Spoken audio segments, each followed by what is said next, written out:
I paid $150,000 for my daughter's dream wedding in Paris, only to be told I wasn't welcome.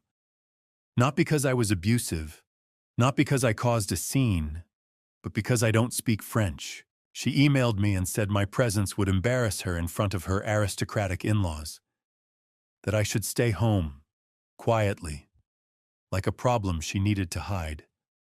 So I stayed silent. I didn't argue. I made one decision instead.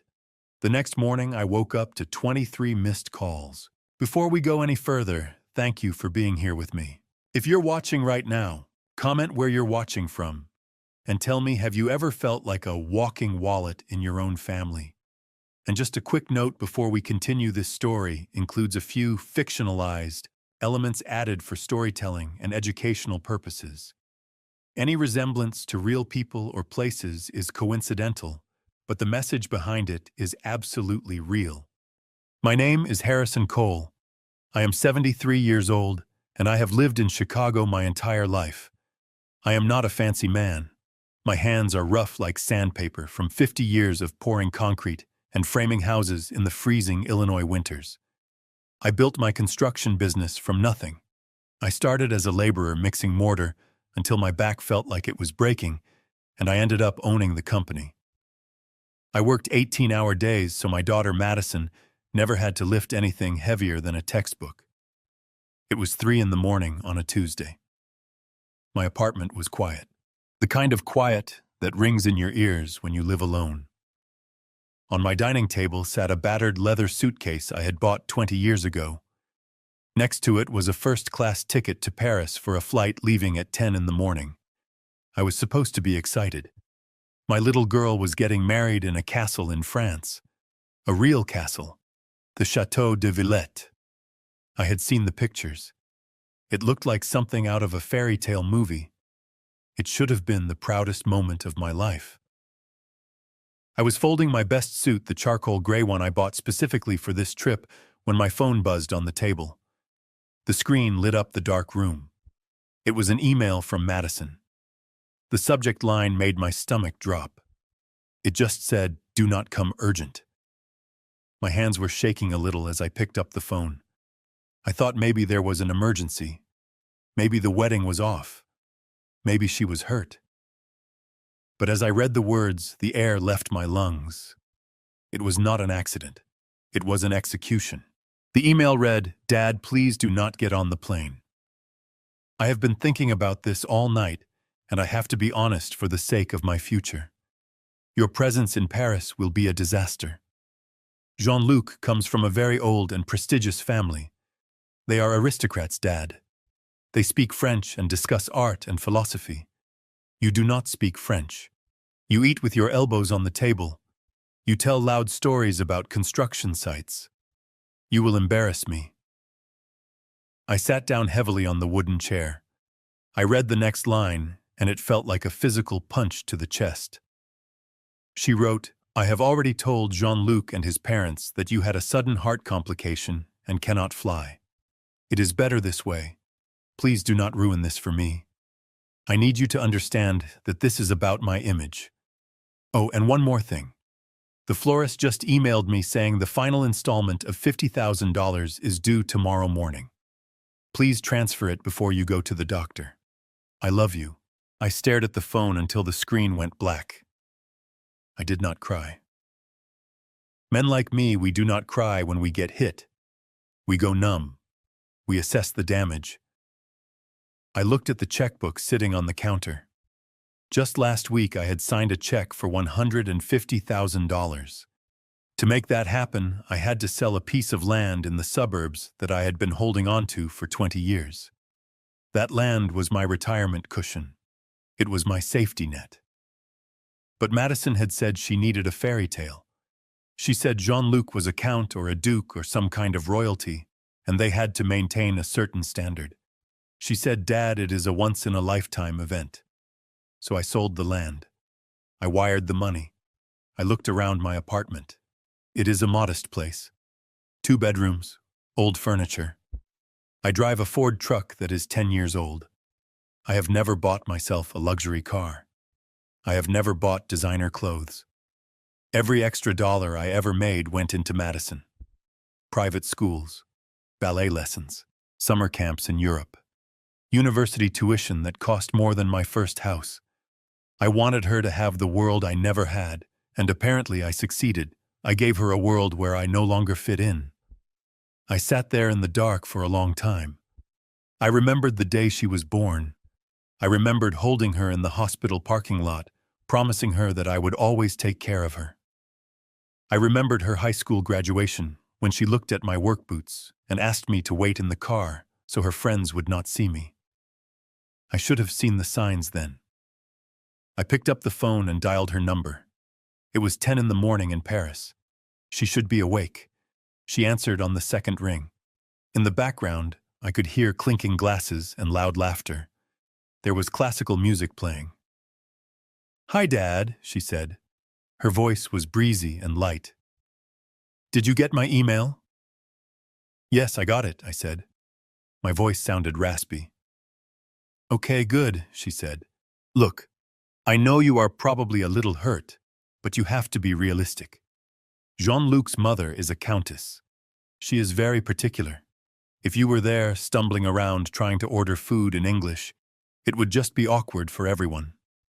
This way is better. You can rest and take care of your heart." "My heart is fine, Madison," I said. "It is a metaphor, Dad," she sighed. "It is a white lie to save face. Everyone wins. You stay comfortable in Chicago, and I get my perfect day. Did you send the $50,000 for the flowers yet? The florist is being really annoying about it." I heard a male voice in the background. It was Jean-Luc.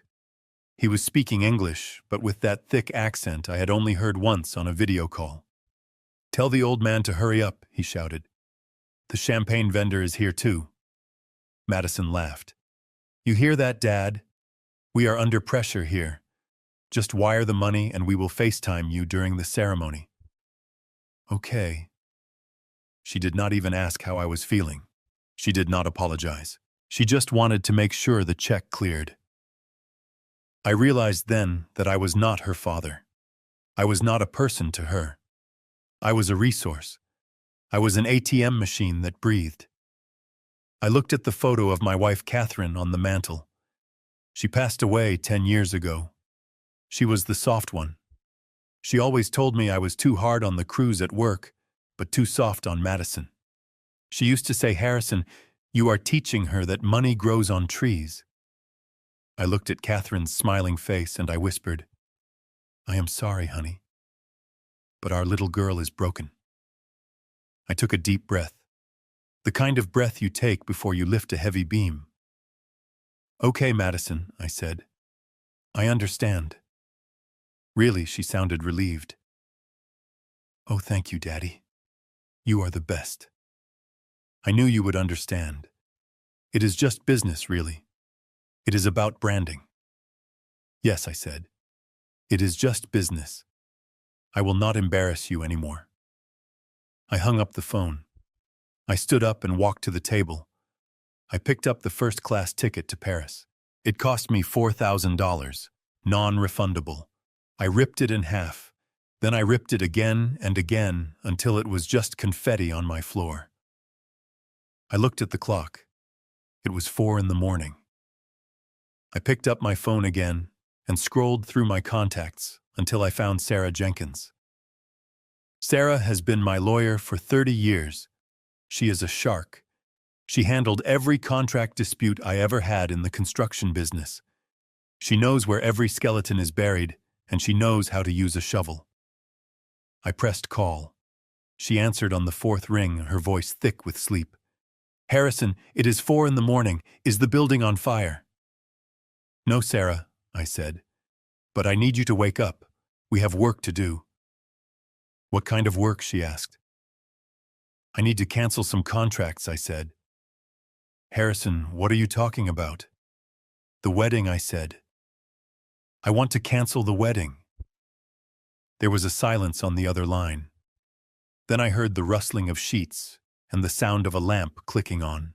"Talk to me, Harrison," she said. Her voice was sharp now. I told her everything. I told her about the email. the heart condition lie, the request for $50,000 more for flowers while banning me from the event. When I finished, Sarah was silent for a moment. "That ungrateful little witch," she whispered. "Sarah," I said, "I need to know my options. I paid for everything. The venue, the catering, the dress, the band. All of the contracts are in my name, right?" "Yes," she said. "I reviewed them myself. You insisted on handling the vendors directly, so Madison would not go over budget. You are the sole signatory on the vendor agreements. And what are the cancellation policies?" I asked. "Most of them have a 48-hour clause," she said. "You lose the deposit, which is usually 20 or 30%. But you are not liable for the remaining balance if you cancel before the 48-hour mark." "The wedding is in 3 days," I said. "Then we are within the window," she said. "Harrison." "Are you sure about this? This is the nuclear option. If we pull the plug now, there is no going back. The venue will lock the doors. The caterers will pack up. It will be chaos." I looked around my empty apartment. I thought about the 50 years of sweat and back pain. I thought about the disrespect in Jean-Luc's voice calling me the old man. I thought about Madison being ashamed of the hands that paid for her lifestyle. "Do it," I said. "Cancel everything, Sarah. The castle, the food, the music, the dress. If she wants a wedding, she can pay for it herself." "Consider it done," she said. "I am firing up my laptop right now. Harrison, go make yourself a coffee. This is going to be a long morning." I walked into my kitchen and started the coffee pot. The smell of dark roast filled the small room. I sat by the window and watched the sun start to rise over the Chicago skyline. I felt a strange sensation in my chest. It wasn't guilt. It wasn't sadness. It was relief. For the first time in 28 years, I was done being the wallet. I took a sip of coffee and checked my email on my phone. Sarah was fast. I saw the carbon copy emails hitting my inbox one by one. To Chateau de Villette. Notice of cancellation of services regarding the Cole wedding. To Le Grand Catering Paris. Notice of contract termination, effective immediately. To Vera Wang Paris. Cancellation of custom order. To the Royal Symphony Orchestra. Cancellation of booking. I watched the emails go out. Each one was a bomb dropping on my daughter's perfect aristocratic fantasy. 10 minutes later, my phone buzzed with a notification from my bank app. The Chateau had processed the cancellation. They kept the $20,000 deposit, but the $60,000 hold for the final payment was released back to my account. Then the catering company, $45,000 released. Then the dress, $25,000 released. In the span of 30 minutes, I had recovered over $100,000. But I knew the money wasn't the point. The point was what was happening in Paris right now. It was midday there. Lunchtime. Madison and her in-laws were probably sitting down for a tasting menu or touring the grounds of the castle. I imagined the moment the venue manager would walk up to their table. I imagined the polite but firm French accent telling them that the credit card on file had been removed and the contract voided. I imagined the look on Jean-Luc's face when he realized the gravy train had just derailed. I poured myself a second cup of coffee. My phone sat on the table. The screen was black and silent, but I knew it wouldn't stay that way for long. The storm was coming, and for the first time in my life, I wasn't going to try to shelter Madison from the rain. I was going to let her get wet. I leaned back in my chair. "Let them call," I whispered to the empty room. "I am not a diplomat. I am a builder. And today I am tearing it all down." Sarah's voice on the other end of the line shifted instantly. One moment she was groggy with sleep, and the next she was the sharp attorney who had saved my business from bankruptcy back in '98. I could hear the rustling of covers and then the distinct click of a bedside lamp. She did not try to talk me out of it. Sarah knew me too well. She knew that once I made up my mind about a job, the concrete was already poured, and there was no going back. She asked me if I had the binder with the vendor agreements. I told her it was right in front of me on the kitchen table. I opened the thick leather folder. It was heavy. It felt like it weighed 100 pounds, but I knew that was just the weight of the money inside it. Every page represented thousands of dollars. Every signature at the bottom was mine. Harrison Cole. Not Madison. Not Jean-Luc. Me. Sarah told me to open my laptop and log into my email. She said she was logging into the secure portal she used for high-stakes contract disputes. She explained the legal standing clearly. Because I was the sole financier and the signatory on every single document, I held the power of the purse. The contracts were standard service agreements. They all had a cancellation clause. It was the 48-hour rule. If the client cancels more than 48 hours before the event, the vendor keeps the non-refundable deposit but is legally obligated to release the hold on the remaining balance. It was Tuesday morning in Chicago. The wedding was Saturday evening in Paris. We were well within the safety zone. We had time, but not much. I pulled up the first contract. The Château de Villette. The venue. It was a $60,000 rental fee for the weekend.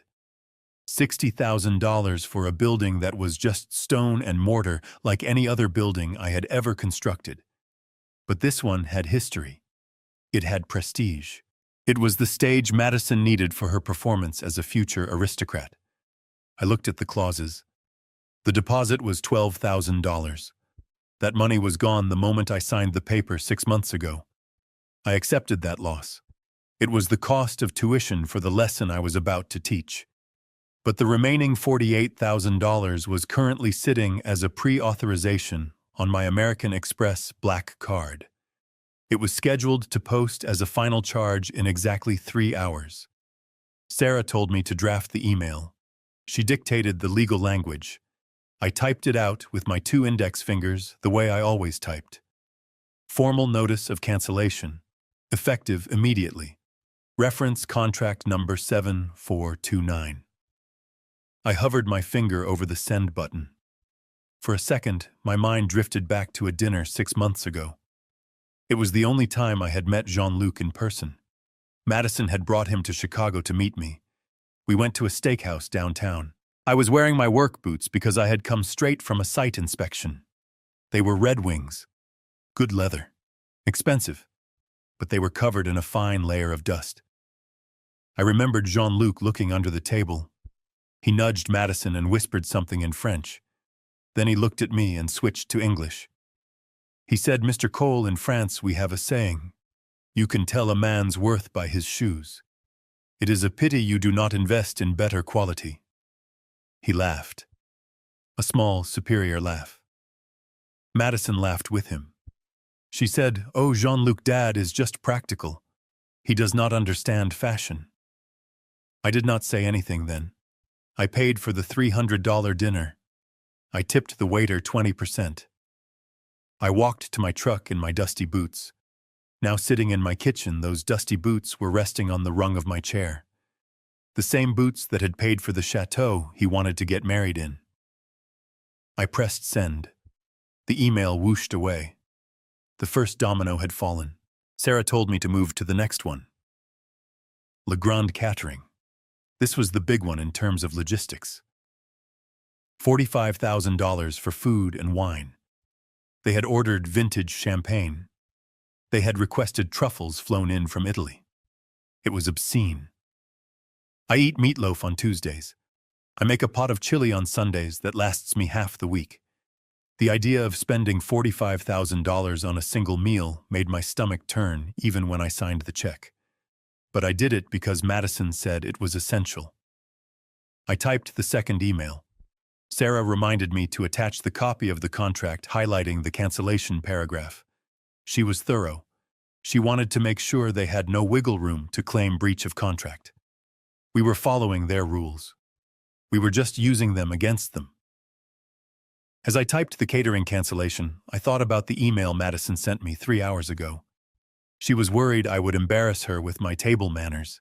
She was worried I would use the wrong fork or chew too loudly. She wanted me to be invisible.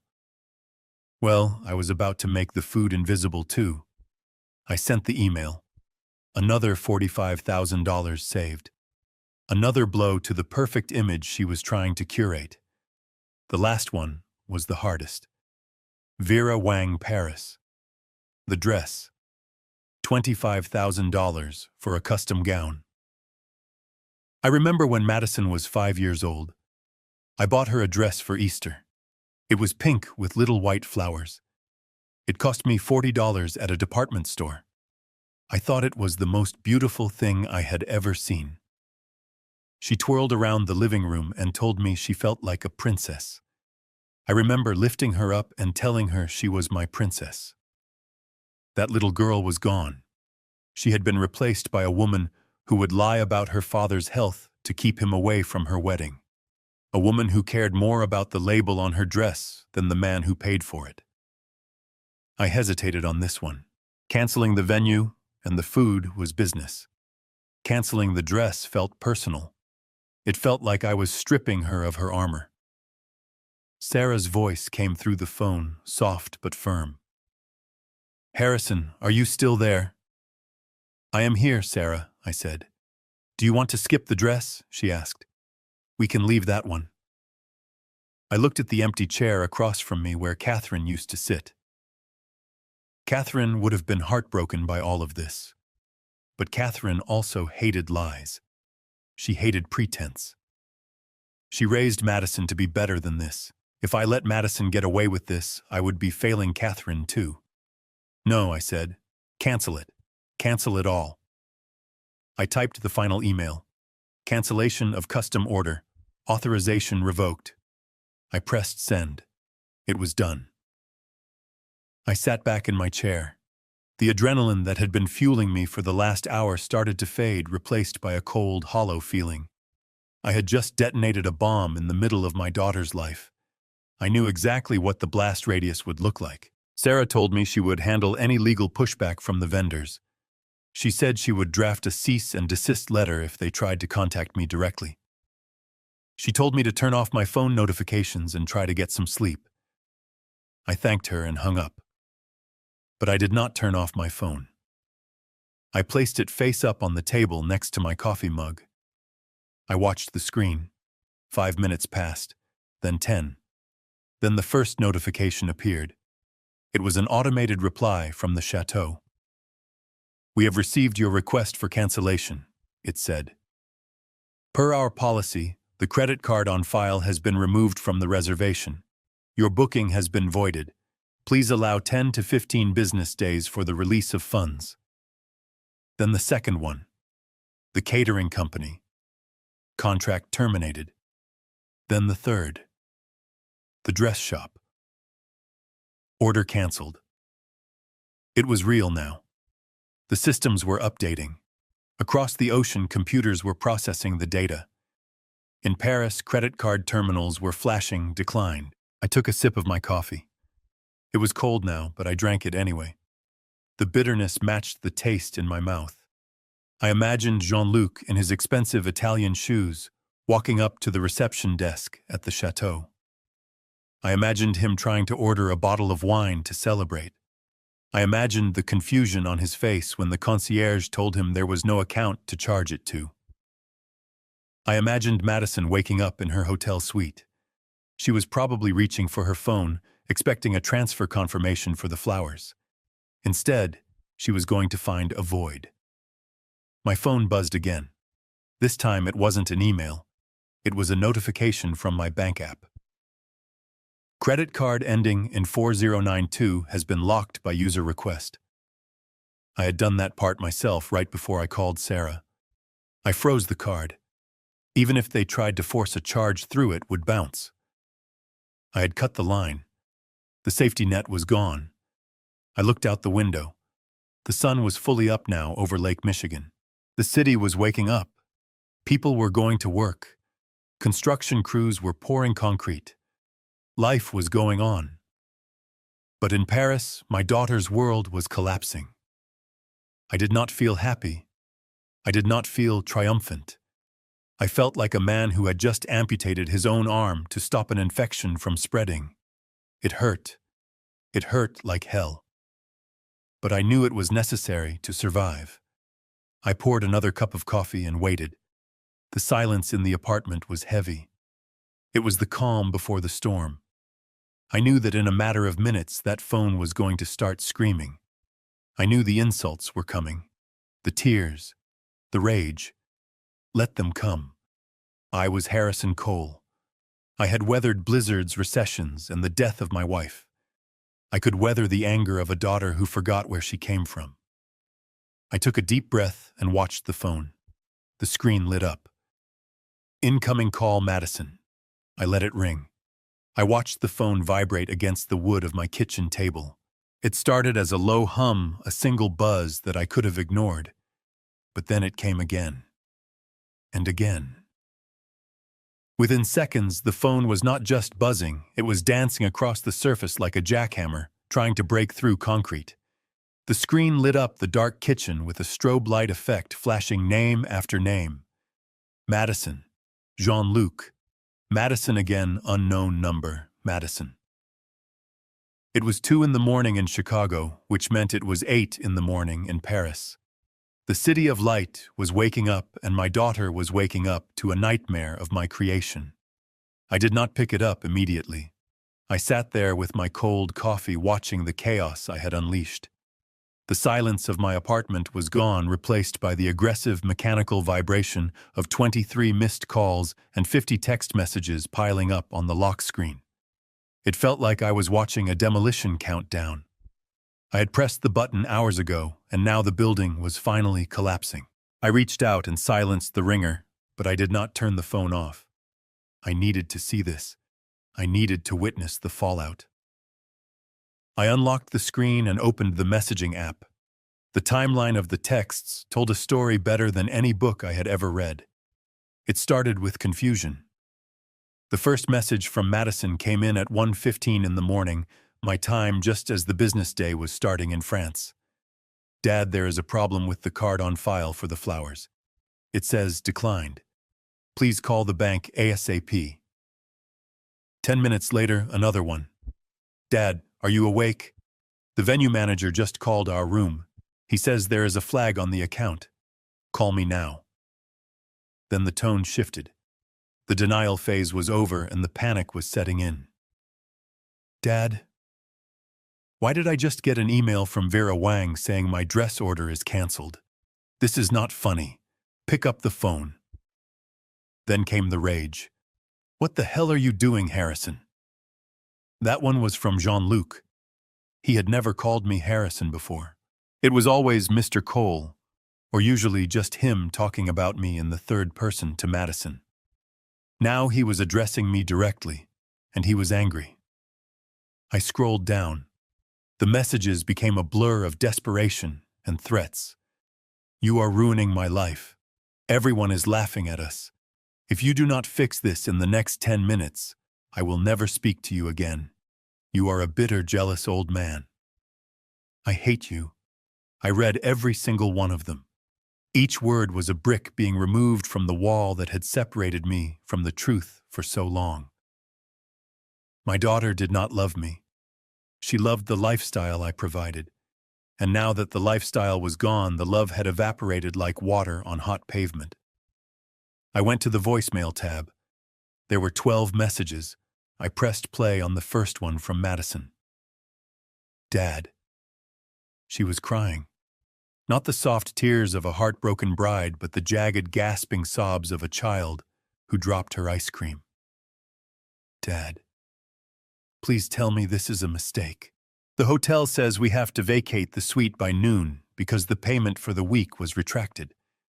They are going to kick us out. Jean-Luc's mother is furious. You have to fix this. Please. I skipped to the next one. Jean-Luc. Listen to me, old man. I do not know what kind of game you are playing, but you are messing with the wrong people. My family is powerful in this city. You will not humiliate us like this. Transfer the funds immediately, or you will regret it. I laughed. a dry, rasping sound in the empty kitchen. Powerful people do not beg for money from retired contractors in Chicago. Powerful people pay their own bills. But it was the third voicemail that made me freeze. It was from a number I did not recognize. A French country code. I pressed play, expecting another rant from Madison, or maybe a polite but firm legal threat from a vendor. Instead, a woman's voice filled my kitchen. It was loud, shrill, and aggressive. "You listen to me, you miserable antique." I stopped breathing. The voice was speaking English. Fluent, rapid-fire English with a hard edge to it. It sounded like a mix of New Jersey and South London. It was definitely not the voice of a French aristocrat who had spent her life in salons sipping tea. "We had a deal," the voice screeched. "Your daughter said you were good for the money. She said you were a silent partner." Silent. "You do not get to pull the rug out from under us the week of the payout. We have debts to clear, and if this wedding does not happen, I am coming for you. Do you hear me? I am coming for you, you cheap bastard." The message ended with a violent click. I sat there staring at the phone, my heart hammering against my ribs, not from fear, but from a sudden, sharp clarity. That was Madame Beaufort, Jean-Luc's mother, the Countess. I replayed the message. "We have debts to clear. Payout." Madison had told me explicitly that Madame Beaufort did not speak a word of English. She had told me that was why I could not sit at the head table. She said, "Dad, she only speaks French, and she is very traditional. You would not be able to communicate." But the woman on that recording spoke English better than half the guys I worked with on the construction sites. And she certainly did not sound like nobility. She sounded like a loan shark. She sounded like someone desperate. Why would a French countess be screaming about a payout and debts in an American accent? My gut twisted. I have been in the construction business for 50 years. You develop an instinct for structural instability. You know when a wall is load-bearing, and you know when a foundation is cracked even if it is covered in fresh paint. This foundation was not just cracked. It was rotten. I thought about the timeline. Madison met Jean-Luc a year ago during her study abroad program. She fell in love fast. She told me he was wealthy, titled, and sophisticated. She said his family owned estates in the south of France. But wealthy people do not panic when a vendor payment bounces. They put down another card. They make a call to their private banker. They do not leave screaming voicemails threatening an old man in Chicago at 8 in the morning. And they definitely do not lie about speaking English. I stood up and paced the small kitchen floor. My dusty work boots sat in the corner where I had left them. I realized then that this was not just about my daughter being ashamed of me. This was about isolation. They wanted me to stay in Chicago, not because I was embarrassing, but because I was a witness. If I went to Paris, I would see the truth. If I sat at a dinner table with Madame Beaufort, I would realize she was a fraud. They needed my money, but they could not afford my presence. Madison knew. She had to know. You do not marry someone without knowing their mother speaks English. The betrayal cut deeper than I thought possible. My daughter was not just using me. She was conning me. She was conspiring with these strangers to siphon $150,000 out of my retirement fund to pay off their debts. The wedding was a front. I felt a cold anger settle over me. It was different from the hurt I felt earlier. This was the cold, hard resolve of a man who realizes someone is trying to steal his tools. I needed proof. I needed to know exactly who these people were before I made my next move. I could not just rely on a voicemail. I needed concrete. I needed steel. I grabbed my phone and opened my contacts. I scrolled past the construction suppliers and the subcontractors until I found a name I had not used in 5 years. Pierre Dubois. Pierre was an old friend. We met 20 years ago when I was consulting on a hotel project in Lyon. He was the head of security for the development firm. Before that, he was French intelligence. Pierre could find a needle in a haystack and then tell you who made the needle and how much they paid for the steel. He was now running a private investigation firm in Paris. I checked the time. 8:30 in Paris. Pierre would be on his second espresso by now. I opened a new message window. My fingers hovered over the keyboard. I did not want to involve an old friend in my family disgrace. It was shameful. But I needed eyes on the ground. I needed to know what I was dealing with. I typed the message. Pierre, it is Harrison Cole. I need a favor, a big one. I need a background check on a family in Lyon. The Beauforts, Jean-Luc and his mother. They claim to be aristocracy. I think they are frauds. Check for debts. Check for criminal records. Check everything. I am wiring $5,000 to your account as a retainer. I need answers immediately. I hit send. Then I sent a second text. Also check my daughter, Madison Cole. See if her name is attached to any of their financial documents. That last one hurt to type. Asking a private investigator to look into your own child is a line you never think you will cross. But Madison had crossed the line first when she lied about my heart condition to keep me away from the scene of the crime. I put the phone down. The notifications were still coming in. Madison was texting again. Dad, please pick up. Mom would not want this. I stared at the screen. She was using Catherine against me now. That was her ace in the hole. She knew I had a soft spot for her mother's memory. But she was wrong. Catherine would not want this. Catherine would be the one tearing down the gates of that castle with her bare hands if she knew her daughter was involved in a scam. I did not reply. I walked to the window and looked out at the street. The city was fully awake now. The noise of traffic was drifting up from below. I had triggered the explosion. Now the dust was settling, and I was starting to see the shape of the rubble. My phone buzzed with a reply from Pierre. Harrison, it has been a long time. I am on it. Give me 2 hours. If they are who they say they are, I will tell you.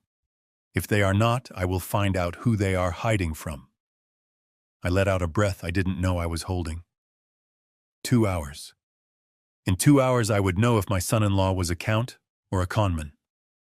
I went back to the coffee pot. I poured the dregs into my mug and drank it black and bitter. I was not going back to sleep. I was going to war. 2 hours. Pierre said he needed 2 hours, and Pierre was a man who operated with the precision of a Swiss watch. I sat at my kitchen table in Chicago watching the second hand on the wall clock tick past the 12. It was now 4:30 in the morning. My eyes felt like they were filled with sand, but my mind was wired tight. The adrenaline of the cancellation had faded, leaving behind a cold dread. I was not afraid of Jean-Luc or his mother.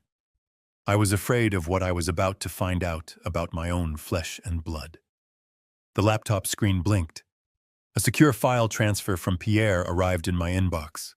No subject line, just a paperclip icon and a file size that suggested a lot of dirty laundry. I clicked download. The file opened, and the first thing I saw was a photograph. It was not a castle. It was not a manor. It was a peeling gray apartment complex on the outskirts of Lyon. There was laundry hanging from the balcony railing and a rusted Citroën parked in front. The address listed was the current residence of the Beaufort family. I scrolled down to the financial summary. It was a sea of red ink. The Beaufort family was not aristocracy. They were destitute. Madame Beaufort, the woman who had screamed at me on the voicemail claiming to be a countess, was actually Marie Beaufort, a former shift supervisor at a textile factory who had been laid off 5 years ago. She had a record for passing bad checks and 2 civil judgments against her for unpaid rent. Then there was the boy, Jean-Luc. Pierre had dug deep. Jean-Luc was 30 years old and listed as unemployed for the last 18 months. Before that, he was an insurance salesman in a cubicle farm. He had been fired for cause embezzlement. It was a small amount, just enough to get him terminated without a prison sentence, but enough to blacklist him from the industry. But the real smoking gun was the debt. Pierre had found records from a private credit agency in Monaco. Jean-Luc had a gambling problem, a big one. He owed $200,000 to a private lender. The kind of lender who does not send polite letters but sends guys with baseball bats. I did the math in my head. The wedding budget was $150,000, plus the $50,000 Madison had demanded for flowers at the last minute. That was exactly $200,000. My stomach turned over. This was not a wedding. It was a heist. They were washing my retirement money through vendors to pay off a gambling debt before Jean-Luc got his legs broken. The urgency, the screaming, the panic, it all made sense now. They did not care about the flowers or the food. They needed the cash flow to stop the sharks from circling. But as bad as that was, it was the next section of the report that broke me. Pierre had included a folder labeled Madison Cole Background. I hesitated. Why would I need a background check on my own daughter? I raised her. I knew her. Or I thought I did. I clicked the folder. Inside were screenshots from social media profiles I had never seen before. Madison had blocked me on these accounts years ago. There were also scanned copies of documents she had submitted to French immigration and the wedding registry. I zoomed in on a wedding announcement posted on a high society French blog. It was a picture of Madison and Jean-Luc looking glamorous on a boat in the Seine. The caption read, Jean-Luc Beaufort, Count of Lyon, to wed Madison Cole, heiress and daughter of the late Harrison Cole, distinguished American diplomat. The late Harrison Cole. I sat back in my chair and let those words sink in. Deceased. She had killed me. I scrolled further. There were forum posts where she discussed her tragic backstory. She told people her father had died of a heart attack years ago, leaving her a massive trust fund. She claimed her mother was a socialite from New York. She erased 50 years of construction sites. She erased the concrete dust and the calluses. She erased the Ford truck and the small apartment. And she erased me. I realized then why she had banned me from the wedding. It was not because I did not speak French. It was not because I would use the wrong fork. It was because if I walked into that room breathing and talking with my rough Chicago accent, and my builder hands, her entire house of cards would collapse. I was the evidence that she was a liar. My existence was the only thing standing between her and the fantasy life she had constructed. She had told them I was dead to elevate herself. She had turned me into a ghost so she could play the role of the grieving heiress. I looked at my hands resting on the table. They were shaking. Not from fear, but from a rage so deep it felt cold. I had worked until my back gave out to give her this life. I had sacrificed my own comfort, my own retirement, so she could have everything. And in return, she had buried me before I was even cold. The phone rang. It was Pierre calling via an encrypted app. I picked up immediately. Harrison, Pierre said. His voice was grave. Did you read the file? I read it, Pierre, I said. My voice sounded hollow to my own ears. They are frauds. All of them. Yes, Pierre said. But Harrison, there is a situation developing right now that you need to know about. My contact at the chateau just alerted me. What is happening? I asked. Madison is at the venue, Pierre said. She is panicked. When your payments were retracted, the manager demanded immediate settlement, or they would call the police to evict them from the property. Let them kick her out, I said. She made her bed. Harrison, you do not understand. Pierre interrupted. She is trying to write a check. A personal check from a French bank account she opened last week. So what? I asked. The account is empty, Harrison, Pierre said. She knows it is empty. In France, writing a bad check for this amount is not just a civil matter. It is fraud.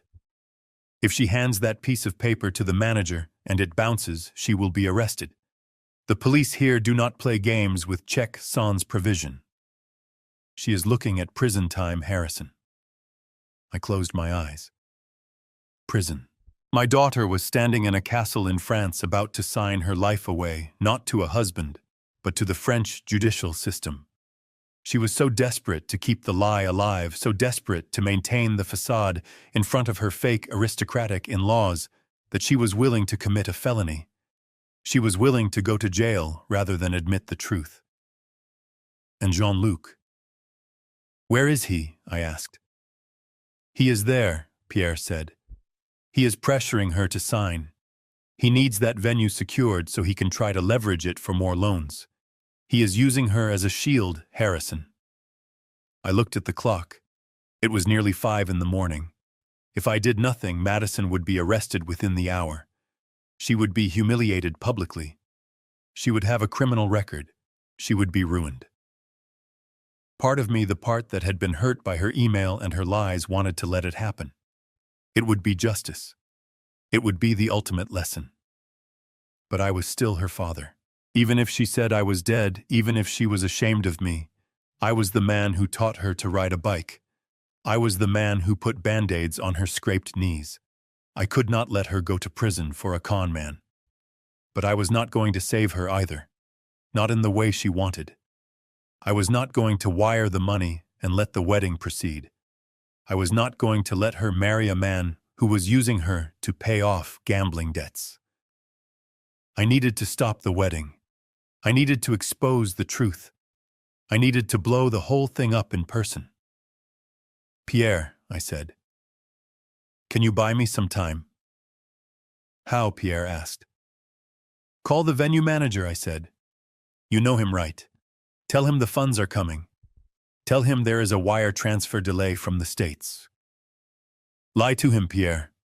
Just keep them from calling the police for 24 hours. Harrison, that is risky. Pierre warned.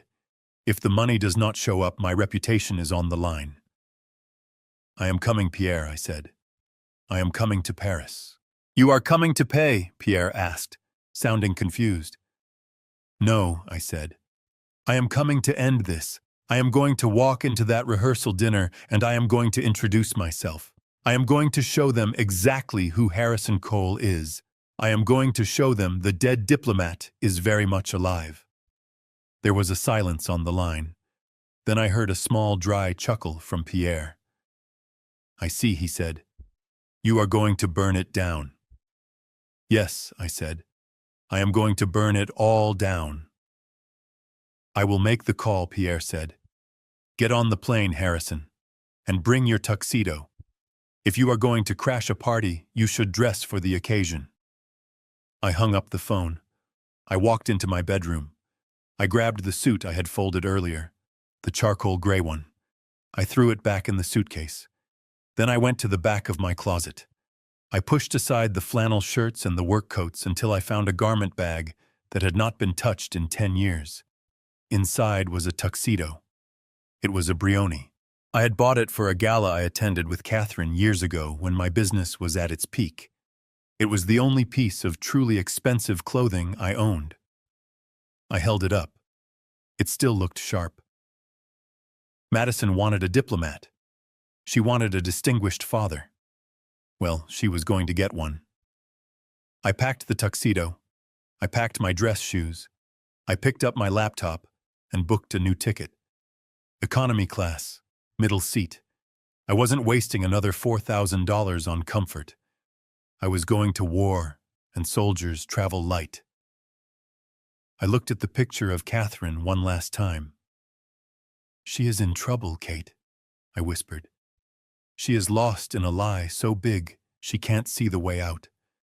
I have to go get her, but she is going to hate me when I do. I grabbed my suitcase and walked to the door. My phone buzzed again. Another text from Madison.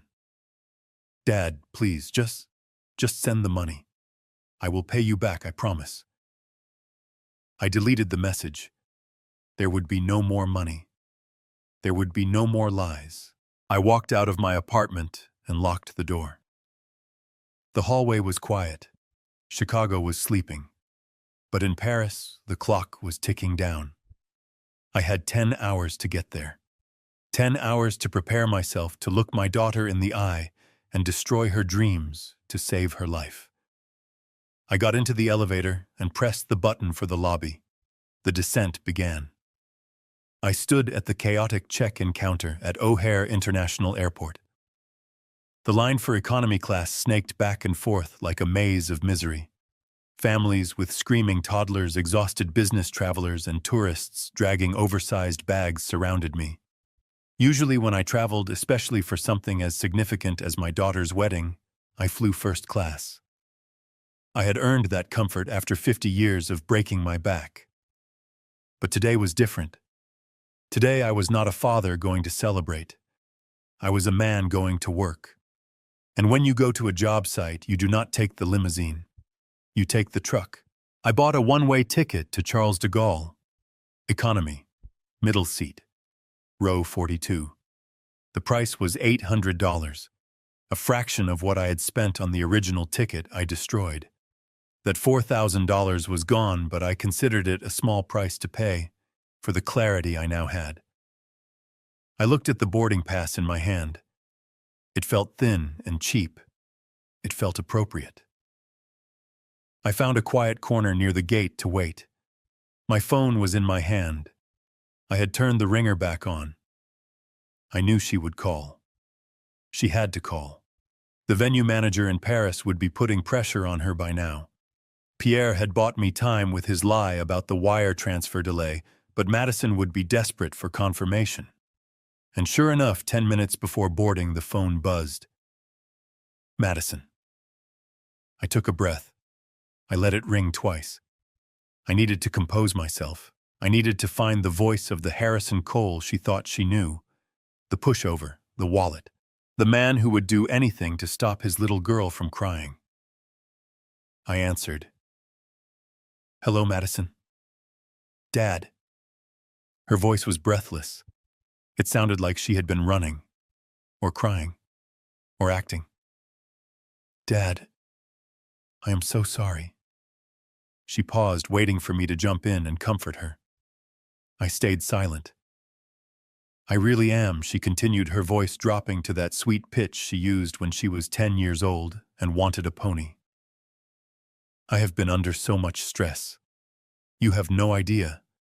Jean-Luc's family is so demanding, and the wedding planner is crazy, and I just snapped. I did not mean those things I said in the email. Of course I want you there. You are my dad.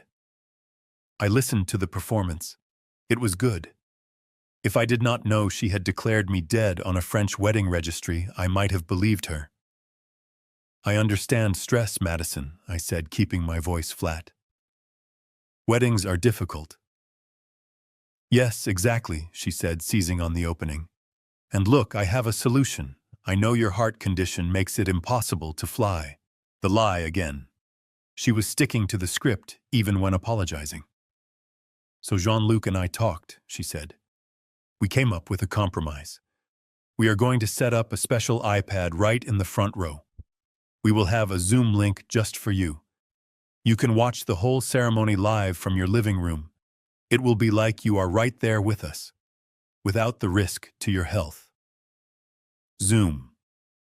She wanted me to watch the $150,000 event I paid for on a 10-inch screen from 4,000 miles away. She wanted to mute me. She wanted my money in the room, but my face on a tablet where she could turn me off if I looked too working class. The audacity was breathtaking. It was almost impressive. And Dad, she added quickly, about the payments. The vendors are really freaking out. Since we resolved this and you are going to be there virtually, could you please unfreeze the card? Or just wire the funds directly? We need to secure the catering for the rehearsal dinner tonight. I looked out the window at the gray tarmac. The plane was pulling up to the gate. It was a massive machine, a vessel capable of crossing oceans. I was about to get on it and fly into a storm she could not even imagine. Pierre had told me to buy time. He said, keep them calm until you get here. So I did something I had never done to my daughter. I lied to her face. You are right, Madison, I said. Zoom is a good compromise. It is safe. I could hear her exhale on the other end of the line. The relief was palpable. Oh, thank God, she said. Thank you, Dad. I knew you would be reasonable. I am at the bank right now. I lied. I am speaking with the manager to override the security hold on the transfers. It takes time because of the international amount. But I am signing the paperwork. You are, she asked. Her voice spiked with greed. You are sending it all of it, I said. The venue, the food, the flowers, everything you need. Just tell the manager the confirmation is coming. Tell them to hold the reservation. I love you, Dad, she squealed. You are saving my life. I will send you the Zoom link as soon as we set it up. I love you too, honey, I said.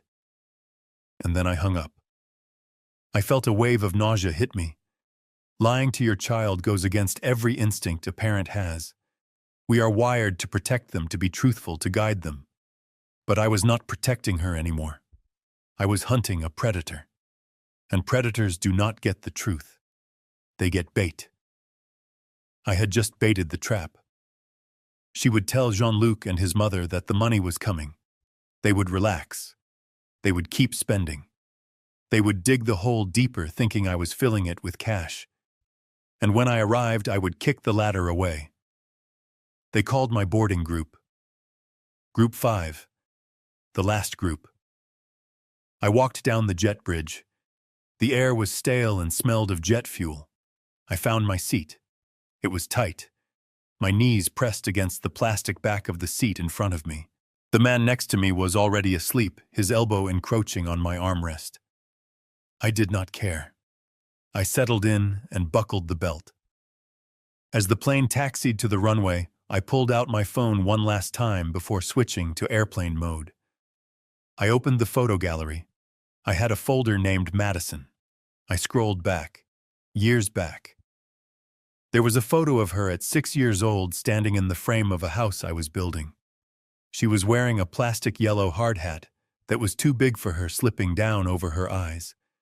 She was holding a plastic hammer banging on a 2x4. I remembered that day. She had looked up at me with huge, adoring eyes and said, "Daddy, I am building a castle." I swiped. Her 16th birthday. I had bought her a used Honda Civic. Not a new car, but a safe one. She had jumped into my arms screaming with joy. She did not care that it had 40,000 miles on it. She just wanted to drive. I swiped again. Her college graduation. She was wearing the gown holding the diploma I paid for. I was standing next to her smiling so hard my face hurt. She was looking at the camera, but her body was angled slightly away from me. That was the beginning, I realized. That was when she started to drift. When she started to meet people who had summer homes in the Hamptons and fathers who worked in finance, not construction. I looked at the face of the young woman in the photos. I tried to find the moment when she decided I was not enough. Was it my clothes? Was it my hands? Was it the way I spoke? I had spent my life building foundations. I made sure the concrete was mixed right. The rebar was tied tight. The footings were deep. I thought I had done the same with her. I thought I had built a person with a strong moral foundation, a person who valued hard work and honesty. But somewhere along the line, the blueprints had changed. I had poured all my love and money into a structure that was hollow on the inside. The plane accelerated down the runway. The engines roared, pushing me back into the cramped seat. I closed my eyes. The conflict inside me was a physical pain. Part of me, the father part, wanted to turn the plane around. I wanted to call her back and say, "Stop. Run away from these people. Come home." I wanted to save her from the humiliation I was about to inflict. But the businessman in me, the man who had fired dishonest foremen and sued crooked suppliers, knew better.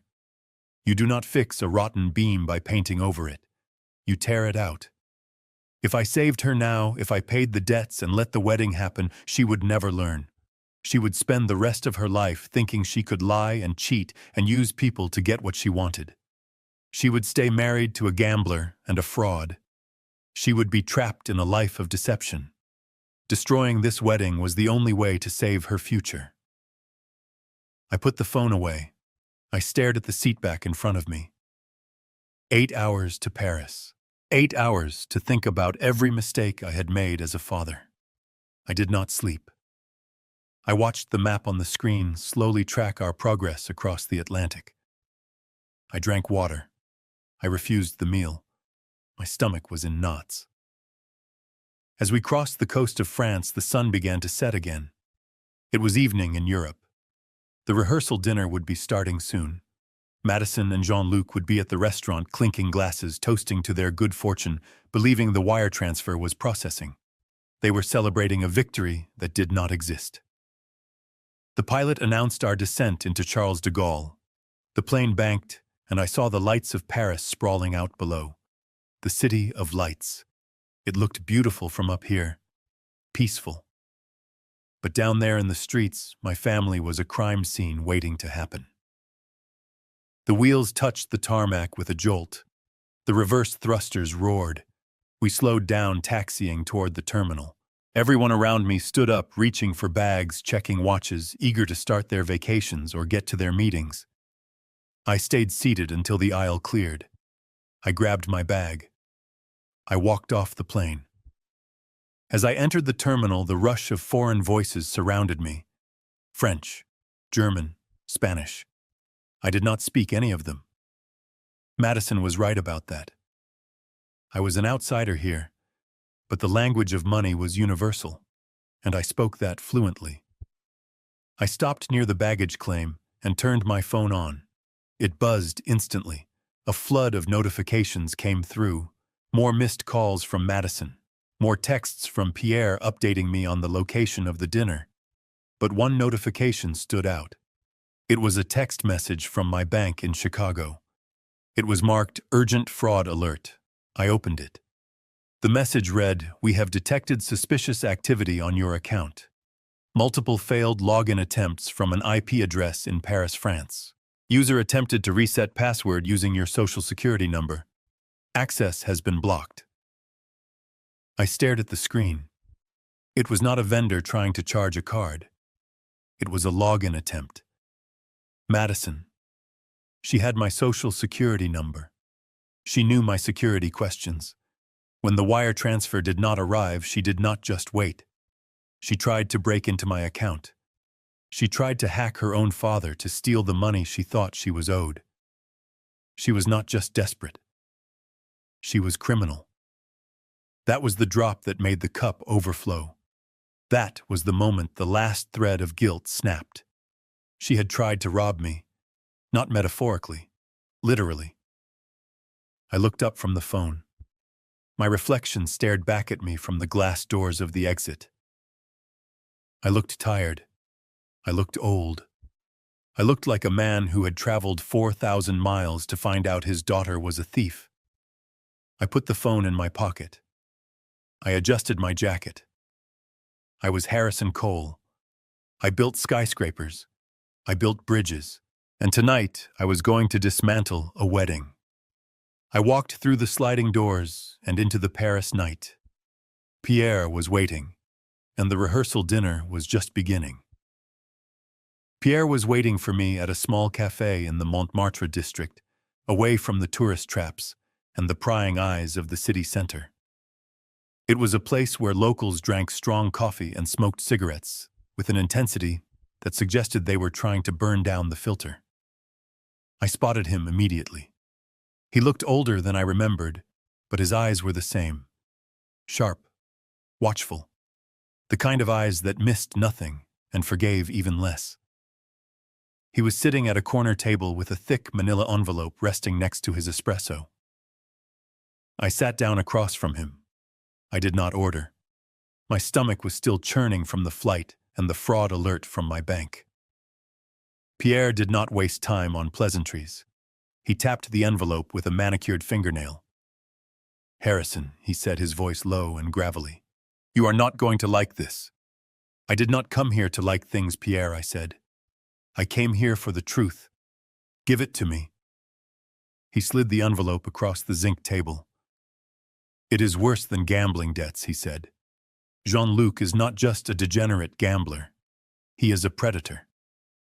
But Harrison, he did not do this alone. I opened the envelope. The first document was a prospectus.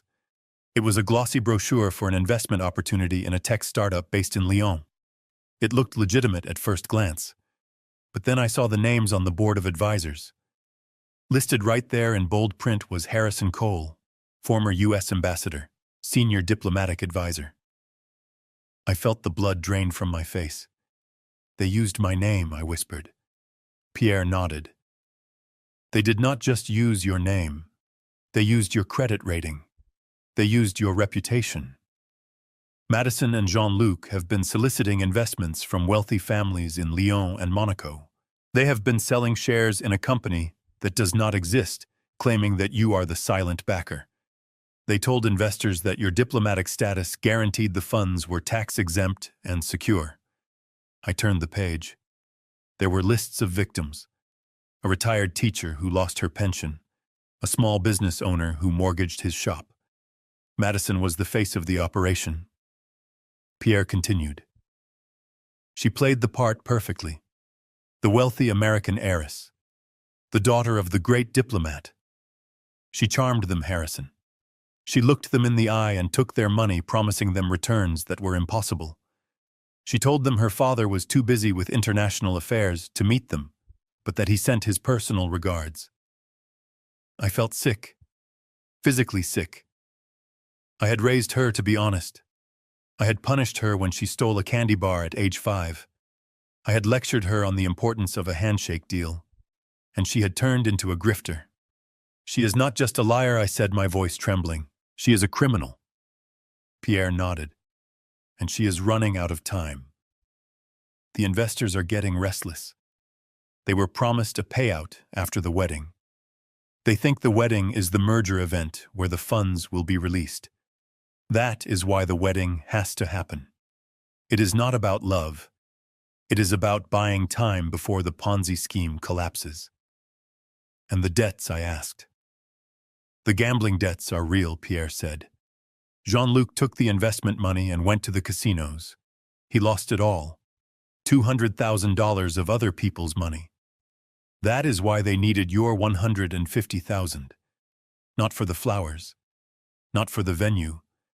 But to pay off the most dangerous of the investors before he goes to the police. I closed the folder. The weight of it felt like a slab of granite on the table. My daughter was not just embarrassed by me. She was terrified of me.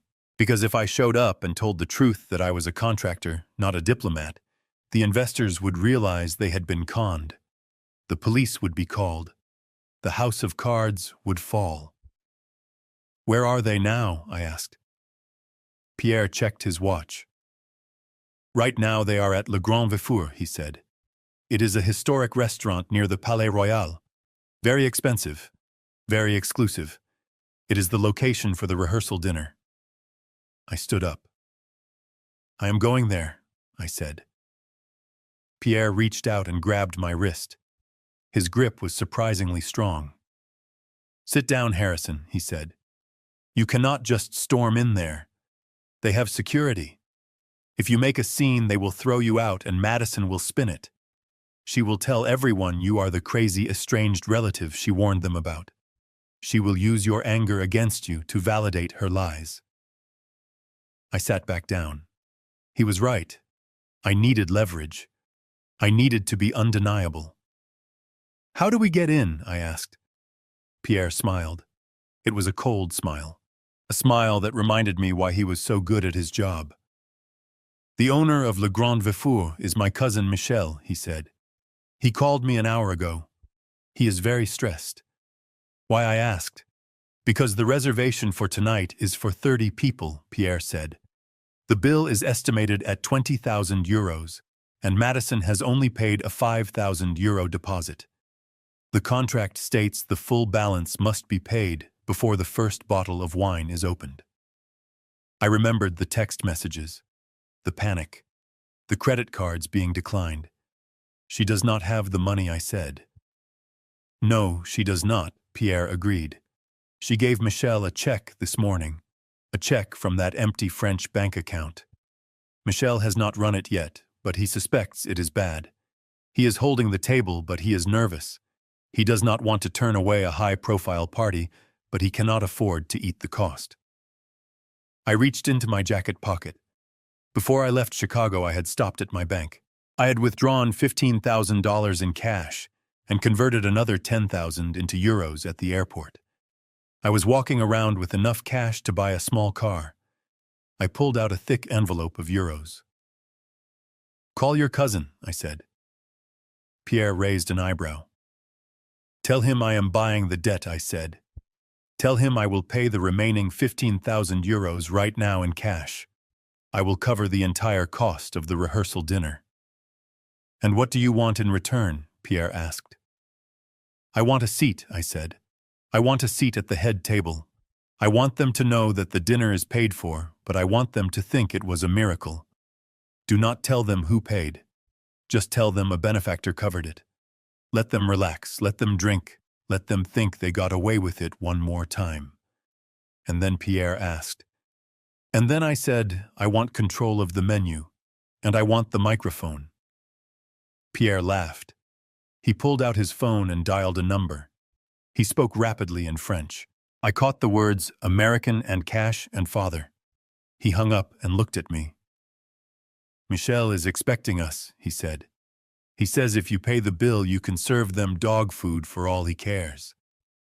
He just wants his money. Let us go, said. We took a taxi to the restaurant. It was not open for service yet. We went in through the back door, through the kitchen. The air smelled of butter and roasting meat. It smelled like money.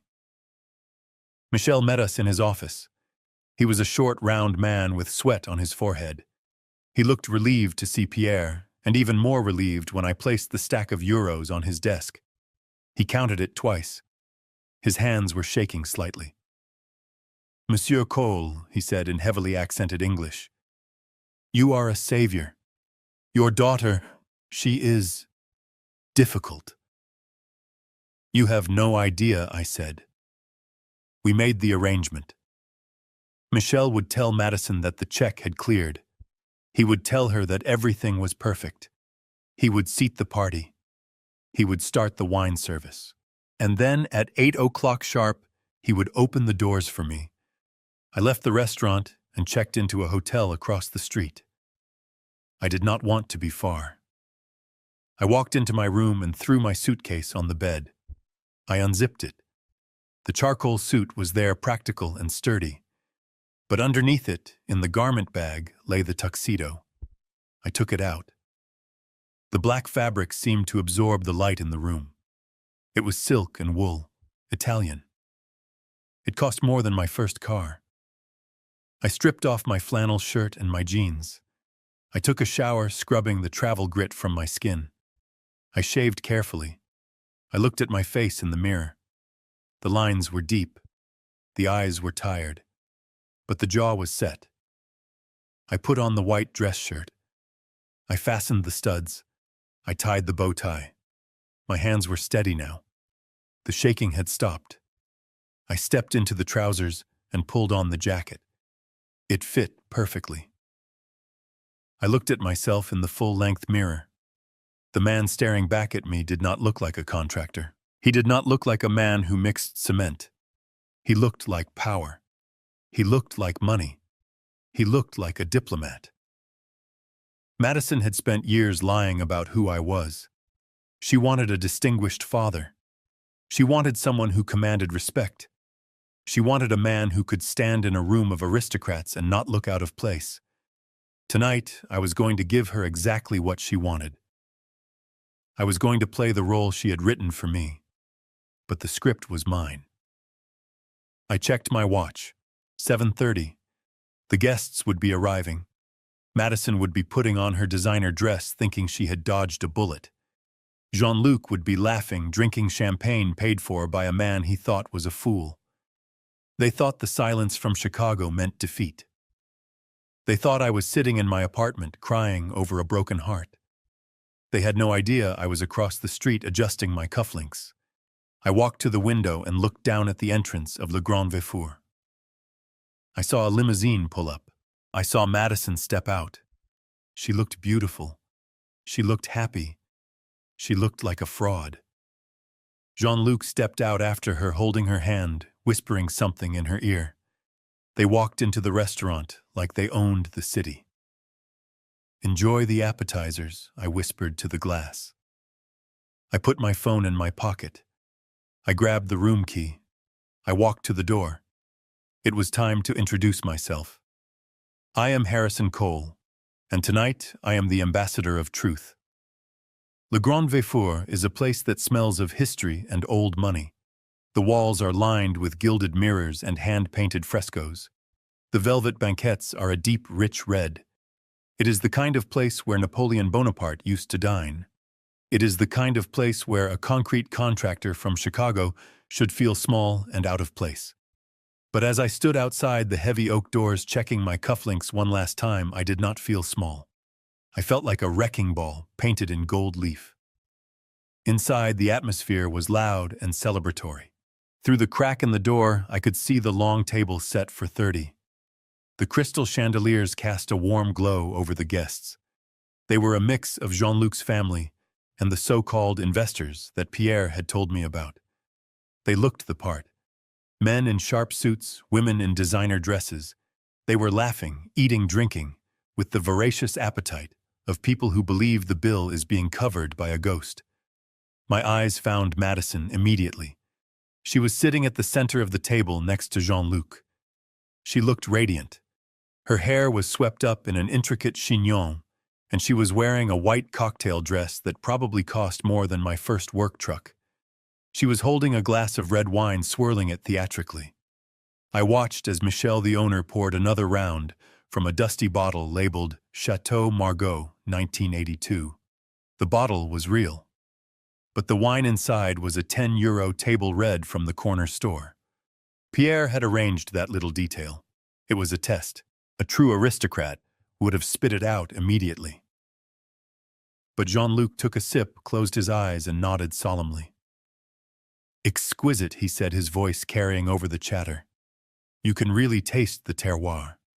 The notes of blackberry are unmistakable." The investors nodded in agreement, raising their glasses to toast the impeccable taste of the Beaufort family. Frauds. Every single one of them. They were drinking vinegar and calling it nectar because they thought it was free. Madison stood up to make a toast. She tapped a silver spoon against her glass. The room went quiet. "To new beginnings," she said, her voice trembling slightly with emotion, or perhaps with the adrenaline of the con. "And to my father, Harrison Cole. He could not be here tonight because his diplomatic duties in Washington are too demanding. But he sends his love and his generosity. On Monday, when the trust fund is officially released, we will all celebrate the merger of our families and our futures." "Cheers," the table roared. Trust fund. Diplomatic duties. She was digging the hole so deep she would never climb out. She was not just lying about me, she was selling shares in my imaginary fortune. I signaled to the doorman. He nodded and pushed the double doors open. Before I walk in and everything freezes. Are you curious how they reacted when they saw me? Comment curious if you're still here. The next part includes some dramatized details for storytelling. Feel free to stop here if you prefer. They swung wide with a heavy, dramatic swoosh. I stepped into the room. I did not rush. I walked with the slow, measured pace of a man inspecting a job site, ensuring the structural integrity before signing off on the permit. The Brioni tuxedo fit me like armor. The fabric moved with me, silent and expensive. I kept my chin up, my expression unreadable. I looked at no one and everyone at the same time. For a few seconds, nobody noticed. The noise of the toast was still dying down. But then the silence started to ripple outward from the door like a wave. Heads turned. Forks stopped midway to mouths. Madison was still standing, her glass raised. Her eyes swept over the room, smiling until they landed on me. The glass slipped from her fingers. It hit the edge of the table and shattered. Red wine, the cheap €10 swill, exploded across the pristine white tablecloth like a gunshot wound. It splashed onto her white dress, staining the silk crimson. She did not move. She did not breathe. She stared at me as if she were seeing a corpse walking. Her face drained of all color, leaving her pale and ghostly under the chandelier light. Jean-Luc followed her gaze. He turned in his chair. When he saw me, his jaw went slack. The arrogant smile he had worn while tasting the wine vanished instantly, replaced by the raw primal fear of a prey animal spotting a predator in the tall grass. I continued to walk. My dress shoes clicked rhythmically on the parquet floor. Click, click, click, a countdown. The room was deadly silent now. The only sound was the dripping of wine from the tablecloth onto the floor. I stopped 10 feet from the table. I stood tall, my hands clasped loosely behind my back. I let the silence stretch. I let them sweat in it. Madame Beaufort sat to the right of Jean-Luc. She was wearing a heavy necklace that looked like paste jewelry, trying too hard to be diamonds. She leaned in close to her son, her eyes narrowing as she inspected me. She did not recognize me. Why would she? I was the myth. The wallet. She whispered loudly in French, but the acoustics of the room carried her voice straight to me. Qui est le majordome? Who is this? The butler. It was perfect. She thought I was hired help. She thought I was there to serve them. In a way, she was right. I was there to serve them. I was there to serve them a reality check. I looked directly at her. I did not blink. Then I shifted my gaze to the investors, the retired teacher, the shop owner, the people Pierre had told me about. They looked confused, waiting for an introduction, waiting to see how this new character fit into the play. Finally, I looked at Madison. She was trembling. Her hands were gripping the edge of the table so hard her knuckles were white. She looked like she wanted to faint, to disappear into the floorboards. I took one more step forward. Apologies for the delay, I said. My voice was deep, steady, and projected to the back of the room without shouting. It was the voice I used to command crews of 50 men over the noise of jackhammers. It was the voice of authority. Madison flinched as if I had struck her. I surveyed the table, the wasted food, the fake wine, the broken glass. I am the one paying for this dinner, I said, letting the words hang in the air. I looked at Michel standing by the kitchen door and gave him a curt nod. He nodded back, confirming the transaction was complete. The debt was mine. The table was mine. I turned back to the frozen group. May I sit? It was a rhetorical question. I pulled out the empty chair at the head of the table, the one that had been left vacant for the ghost of Harrison Cole. Jean-Luc scrambled to his feet. He knocked his own chair over in his haste. It clattered loudly against the floor, breaking the spell of silence. Mr. Cole, he stammered. His accent was thick, his composure shattered. We thought, the heart condition. The doctors said. Miraculous recovery, I said, cutting him off. Modern medicine is a wonderful thing, Jean-Luc. Almost as wonderful as wire transfers. I sat down. I adjusted my cufflinks. I placed my hands on the table, palms down. Madame Beaufort looked from me to her son, then to Madison. She was trying to calculate the new dynamic, trying to figure out if I was a threat or a bigger payday.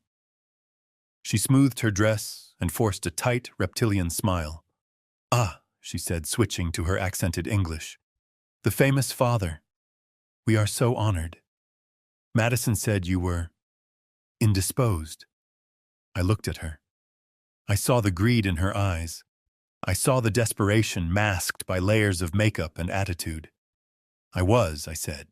But I decided that a wedding is a family affair, and I would not miss the opportunity to meet the aristocracy my daughter has joined. I emphasized the word aristocracy. I let it drip with sarcasm, but subtle enough that she could choose to ignore it if she wanted. Madison slowly sat back down. She grabbed a napkin and started dabbing frantically at the wine stain on her dress. It was futile. The stain was setting. It was permanent. Just like what was about to happen. She leaned toward me. She smelled of expensive perfume and fear. She lowered her voice to a desperate whisper, a sound meant only for me. "Dad, please," she hissed. Her eyes were wide, pleading, terrified. "Do not say anything. Please, I will explain everything later. I will do whatever you want. Just do not ruin this. Not in front of them. Please, Dad.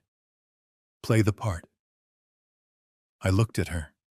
Really looked at her. I saw the little girl in the plastic hard hat. I saw the teenager in the Honda Civic. And I saw the woman who had tried to hack my bank account 4 hours ago. She wanted me to play the part. She wanted the diplomat. She wanted the lie, because the lie was safe. The lie kept the money flowing. The lie kept the investors happy and the sharks away. She thought she could negotiate. She thought this was a hostage situation where she could promise good behavior in exchange for my silence. But she did not understand. I was not here to negotiate. I was here to foreclose. I smiled at her. It was a smile that did not reach my eyes. I reached for the bottle of wine. The fake Chateau Margaux. I poured a glass for myself, filling it to the brim. I lifted the glass. "Ruin it," I whispered back to her, that my voice calm and terrifying. "Honey," I drank the wine. It tasted like vinegar and betrayal. I set the glass down hard. "I am just getting started." I did not sit down. Sitting implies I was joining the party. Sitting implies I was a guest. I was not a guest. I was the landlord serving an eviction notice. I turned away from the table, leaving Madison trembling in her wine-stained dress. I walked toward the small raised platform where the 3-piece jazz band was playing a soft, inoffensive tune. The saxophone player saw me coming. He saw the look in my eyes and the way I carried myself. He stopped playing mid-note. The bassist followed suit. The drummer froze his sticks in the air. The silence in the room deepened. It was heavy and suffocating, like the air before a tornado touches down. I reached out and took the vintage microphone from the stand. It was heavy chrome cold against my palm. I tapped it once. The sound echoed through the speakers, a sharp thud that made half the room flinch. I looked out at the sea of faces, the Bufords, the investors, the hangers-on, and my daughter. My daughter told me I should not come here, I began. My voice was amplified, filling every corner of the room, bouncing off the gilded mirrors. She sent me an email at 3 a.m. She said, "Dad, do not come. You do not speak French. You will not understand the culture. You will embarrass me." I paused. I let that sink in. I saw Madison close her eyes, tears leaking out. She knew what was coming. She knew there was no stopping it. "She was right," I continued. "I do not speak French. I do not know the difference between a Bordeaux and a Burgundy. I do not know which fork is for the salad and which is for the fish. I am an ignorant American builder." I took a step closer to the edge of the stage. "But there are 2 languages I speak fluently. Better than anyone in this room." I waited. The tension was so tight, it felt like a wire about to snap. "I speak money, and I speak truth. And tonight we are going to have a conversation in both." I reached into the inside pocket of my tuxedo jacket. I pulled out the manila envelope Pierre had given me, the one containing the financial autopsy of the Beaufort family. I walked back to the table. I did not hand the envelope to Jean-Luc. I did not hand it to his mother. I tossed it. It spun through the air and landed with a heavy slap right in the center of the table, knocking over a crystal water pitcher. The water spilled, spreading across the tablecloth, joining the wine stain. You call yourselves aristocracy, I said, my voice hard as steel. You call yourselves the Beauforts of Lyon, a noble family, a legacy. I pointed a finger at Madame Beaufort. She recoiled as if I had pointed a gun at her. You are Marie Beaufort, former shift supervisor at a textile mill. You have 3 judgments against you for unpaid rent. You are not a countess. You are a squatter. The room gasped, a collective intake of breath. The investors, the people who had given their life savings to these frauds, started to murmur. They looked at each other, confusion turning into suspicion.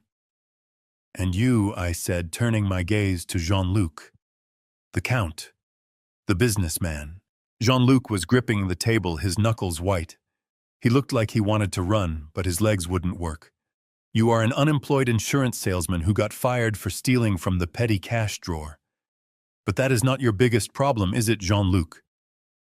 I walked around the table until I was standing right behind him. I leaned down. Your biggest problem is the 200,000 euros you owe to the casinos in Monaco. That is a lot of roulette wheels, son. That is a lot of bad bets. Jean-Luc flinched. He looked at the investors, terrified. He knew that debt was the only reason they were still breathing down his neck. I straightened up and addressed the room again. This wedding, I said, gesturing to the decorations, the flowers, the opulence. This is not a celebration of love. This is a fundraising event. My daughter told me she needed $50,000 for flowers. There are no $50,000 flowers. That money was going straight to a loan shark to keep Jean-Luc's knees intact. One of the investors, a man with gray hair and a kind face, stood up. His name was Monsieur Dubois, the retired teacher Pierre had mentioned. Is this true? He asked, his voice trembling. Is the money gone? I looked him in the eye. It is gone, I said. The tech startup does not exist. The dividends do not exist. Your money went into a slot machine and it did not come back out.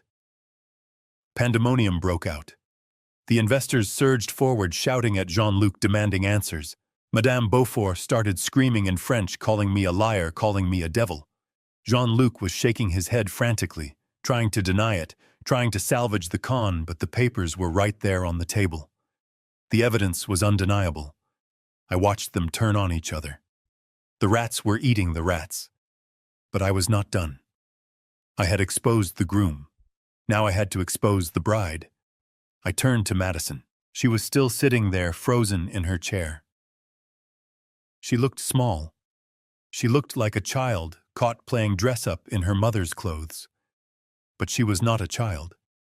She was a 28-year-old woman who had tried to steal my identity. And you, Madison, I said softly. The microphone picked up the drop in my volume, making it sound intimate and terrifying. You told them I was dead. The room quieted down again. The drama of the money was one thing. The drama of the grave was another. You told them I was a distinguished diplomat. I continued walking toward her. You told them I died of a heart attack. You told them you were an heiress living off a trust fund. I stood over her. Look at me, Madison. She looked up.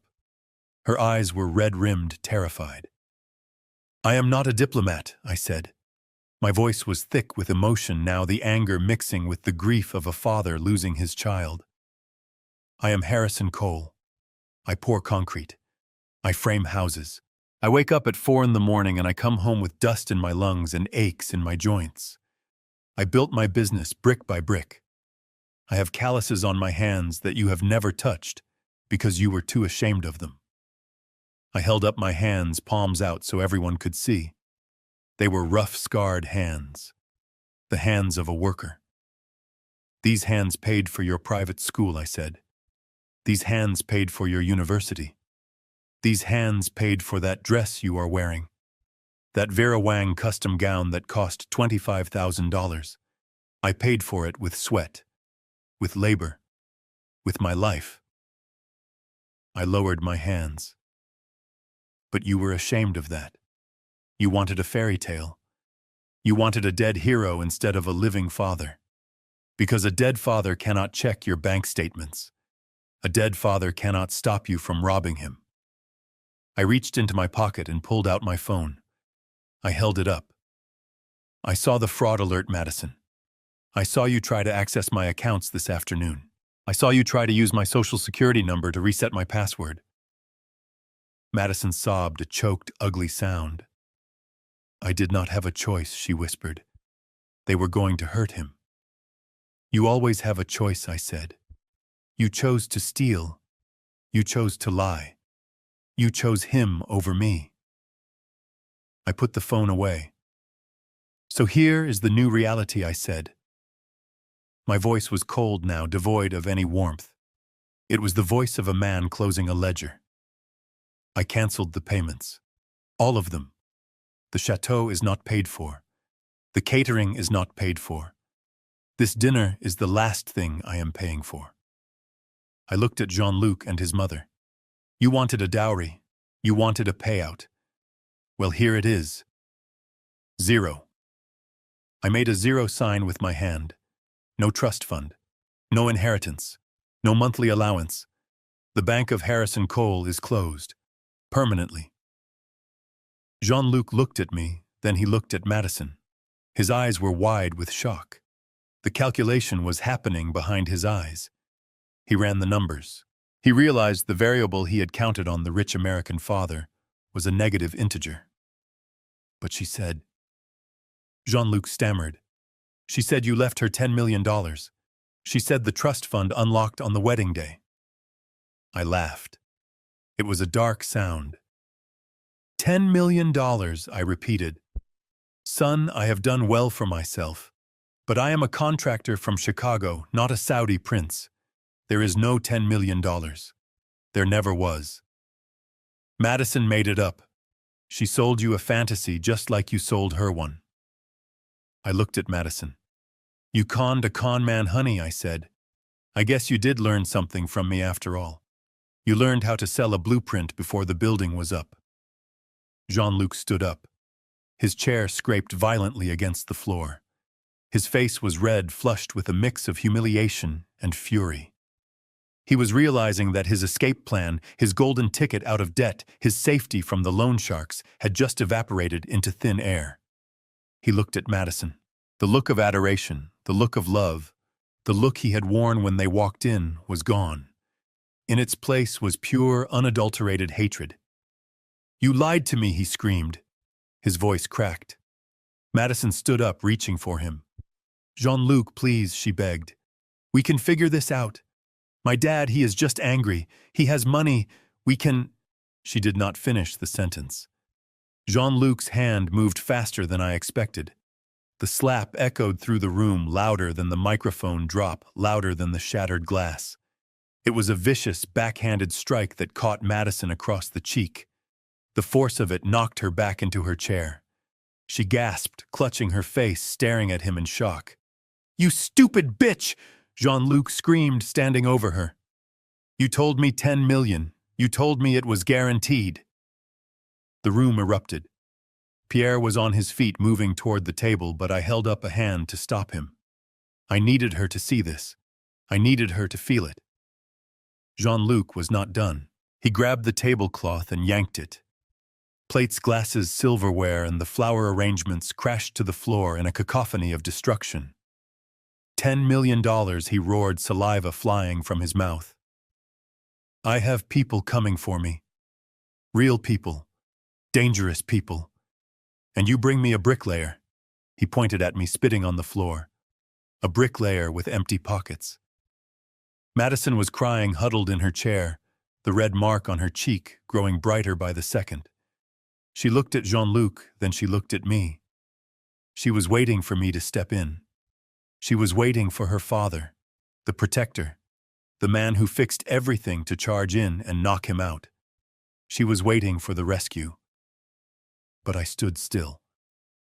I watched the man she had chosen, the man she had lied for, the man she was willing to send me to jail for, show her exactly who he was. This was the lesson. This was the payoff. You lied to me, Jean-Luc shouted again, looming over her. You are nothing. You are a fraud. Just like your father. I stepped forward then. Just one step. Enough to draw his attention. Be careful, son, I said, my voice low. I may be a bricklayer, but I have buried things a lot heavier than you in a foundation. Jean-Luc looked at me. He saw the size of my shoulders. He saw the calluses on my hands. He saw 50 years of hard labor staring back at him. He backed down. He looked around the room at the angry investors, at the ruined dinner, at the woman he had just hit. He realized he had lost. He spat on the floor one last time near Madison's feet. "We are finished," he hissed at her. He turned and stormed toward the door, pushing past the stunned waiters. Madame Beaufort scrambled after him, clutching her fake diamond necklace, cursing in French. The door swung shut behind them. Silence returned to the room. But this time it was different. It was the silence of a battlefield after the shooting stops. Madison sat alone at the ruined table, the wine stain on her dress, the red mark on her face, the shattered glass around her feet. She looked up at me. "Dad," she whispered. I looked at her. I felt an immense sadness wash over me, but it was not the sadness of regret. It was the sadness of grief. I was grieving the daughter I thought I had. I did not go to her. I did not hug her. I turned to the investors. "I am sorry for your loss," I said to them. "I truly am. But the money is gone. Do not look for it here." Then I turned and walked toward the exit. Pierre fell in step beside me. "Where are you going, Harrison?" he asked softly. "I am going to get a burger," I said. "I am starving." "But what about her?" Pierre asked, gesturing back at Madison, who was now sobbing into her hands. I stopped at the door. I looked back one last time. "She is in the rubble now, Pierre," I said. "Let her dig herself out. It is the only way she will learn how to build something real." I pushed the doors open and walked out into the Paris night. The air was cool and crisp. I took a deep breath. For the first time in 24 hours, I could breathe. The demolition was complete. Now we would see if anything could be salvaged from the wreckage. The silence in the restaurant did not last long, because it was broken by the sound of reality rushing back in as Jean-Luc stormed out. But his mother, Marie Beaufort, lingered for a moment, just long enough to grab 2 unopened bottles of the fake Chateau Margaux from the serving table and shove them into her oversized handbag, her eyes darting around like a cornered rat. She looked at Madison, who was still weeping in the chair, and spat a stream of rapid-fire French at her, and I did not need a translator to understand the venom, because she called her a fool. She called her a peasant. She called her a waste of time before she turned and ran after her son, leaving my daughter, sitting in the wreckage of her own ambition. The investors were filing out now, and they walked past Madison without looking at her because they were already on their phones calling lawyers and calling the police, trying to salvage what was left of their savings. Knowing they were victims too, but they had learned a hard lesson that night. I stood by the kitchen door with Michel, and the staff was waiting, hovering by the walls, unsure of what to do with the half-eaten appetizers and the shattered glass, because it was a scene of absolute devastation. A banquet hall turned into a crime scene. Michel looked at me, his face pale, and asked, "Monsieur Cole, do we continue the service?" I looked at the table, and I looked at the empty chairs where the fake aristocrats had sat, and I looked at Madison, who was staring at the tablecloth, tracing the stain of the red wine with a shaking finger, looking lost and broken, but still sitting there as if waiting for the next course, as if she thought that if she just stayed seated long enough, the movie would rewind and the happy ending would play out. She needed to wake up. "No, Michel," I said, my voice flat. "The party is over. Clear the table." Michel snapped his fingers and ordered his staff to clear everything immediately. The waiters moved in with efficient brutality, and they did not ask if she was finished. They reached over her, snatching plates and glasses, stripping the silverware, and rolling up the tablecloths, bundling the expensive centerpieces into trash bags. It was the sound of a dream being dismantled with every clatter and crash and thud. Madison flinched with every noise and looked up, blinking as the waiters took the breadbasket from under her nose. "Dad," she croaked, her voice small and terrified. "Tell them to stop. We can still eat." I shook my head and told her there is nothing to eat. "Madison, the kitchen is closed." I turned and walked out the door into the cool Paris night, where Pierre was waiting by the curb smoking a cigarette, and he nodded at me, a silent acknowledgement of a job done. I walked toward the taxi stand, feeling exhausted, my bones heavy, just wanting to go back to my hotel, take off this tuxedo and sleep for a week. But I heard the click of heels on the pavement behind me, fast, frantic steps. "Dad, wait!" she screamed. I stopped, but I did not turn around immediately because I took a deep breath, filling my lungs with the city air, steeling myself, knowing the demolition was over, but the cleanup was just beginning. I turned and Madison was running toward me, looking like a specter, her hair falling out of the chignon, her mascara running down her face in black streaks, the wine stain on her dress looking like a wound in the streetlights as she shivered in the night air, hugging her bare arms. She stopped a few feet from me, panting, and screamed, "You ruined it." The sadness I had felt inside the restaurant evaporated, replaced by a cold, hard stone in my stomach. Because she still did not get it, even after being slapped by her fiancé and insulted by her future mother-in-law and exposed as a fraud. Her first reaction was to blame me. "I ruined it," I repeated calmly. "Madison Harwa just saved you from a federal indictment. I just saved you from marrying a man who would have sold you to pay off a gambling debt. We were in love," she wailed, stomping her foot like a child. "We were going to build an empire. He had a plan, Dad. You just had to give us the seed money.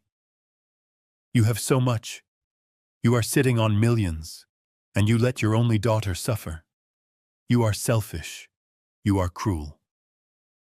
I looked at her and saw the delusion in her eyes, deep and rooted in years of getting everything she wanted without working for it.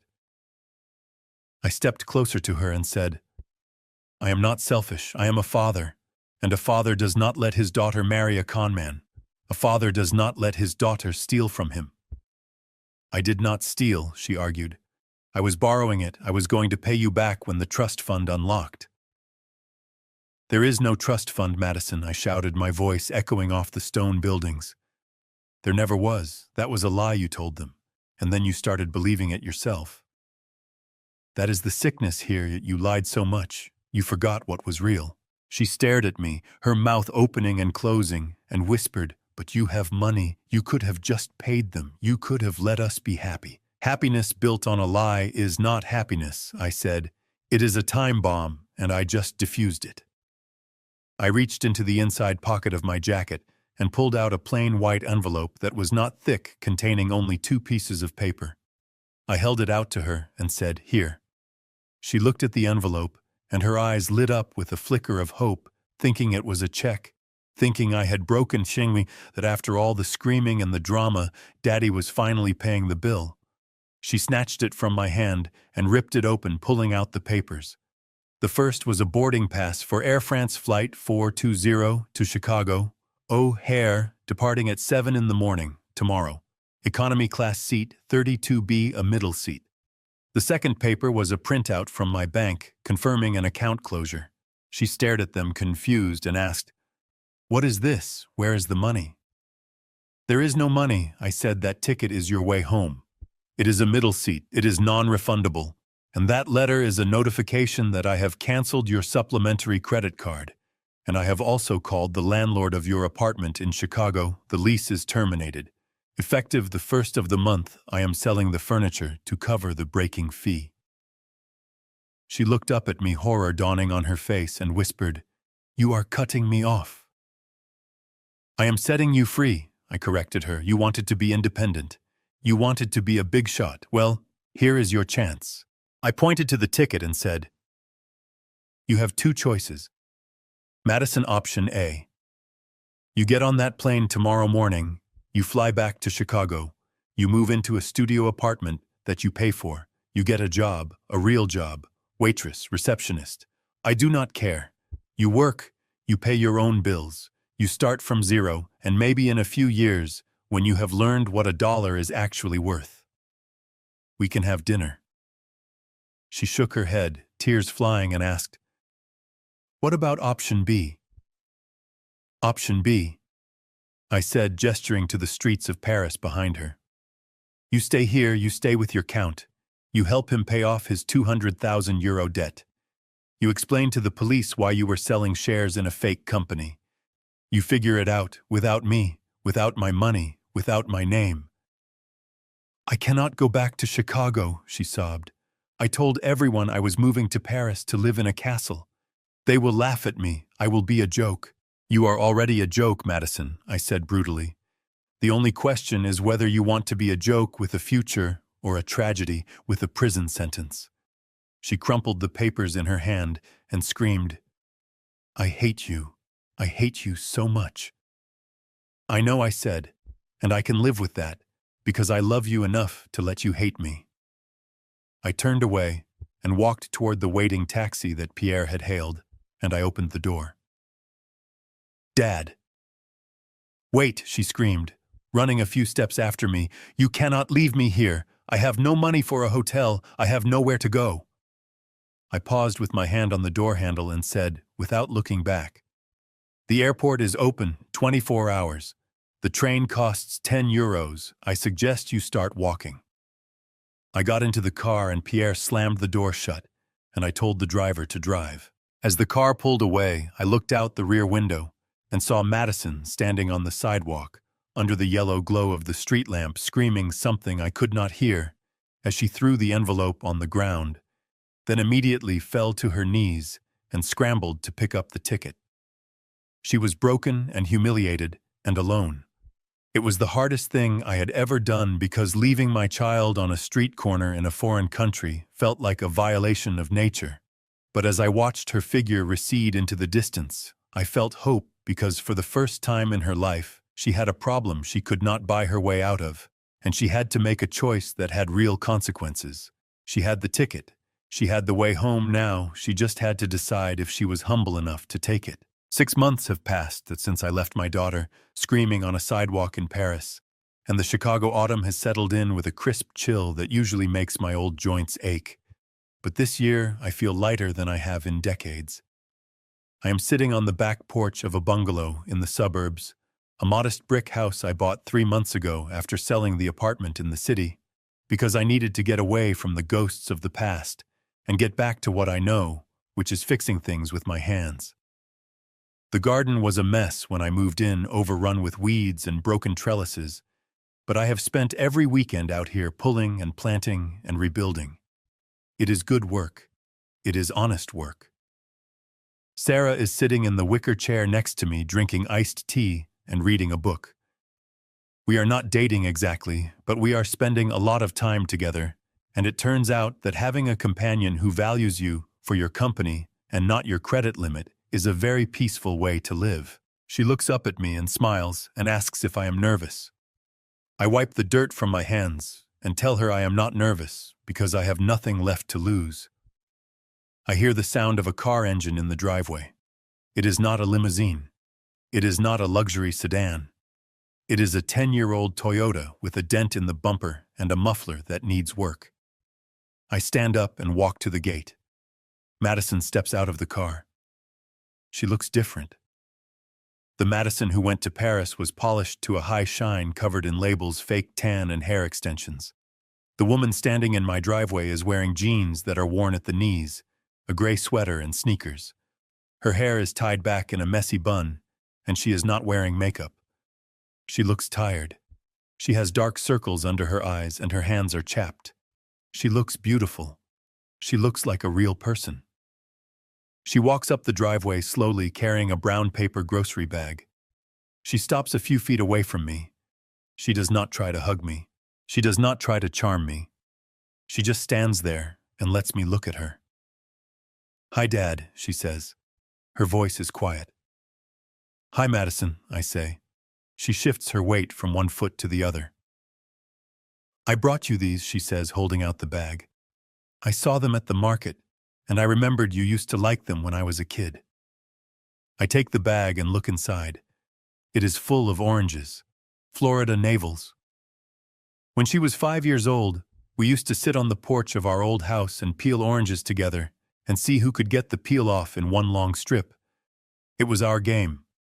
It was a memory I thought she had deleted along with my existence as her father. Thank you, I say. Come sit down. We walk to the porch. She nods at Sarah, who smiles and excuses herself to go inside, giving us space. Madison sits in the empty chair. She looks around the garden. You did a good job with the hydrangeas, she says. They look healthy. I used a new fertilizer, I say. And I fixed the drainage. We sit in silence for a moment.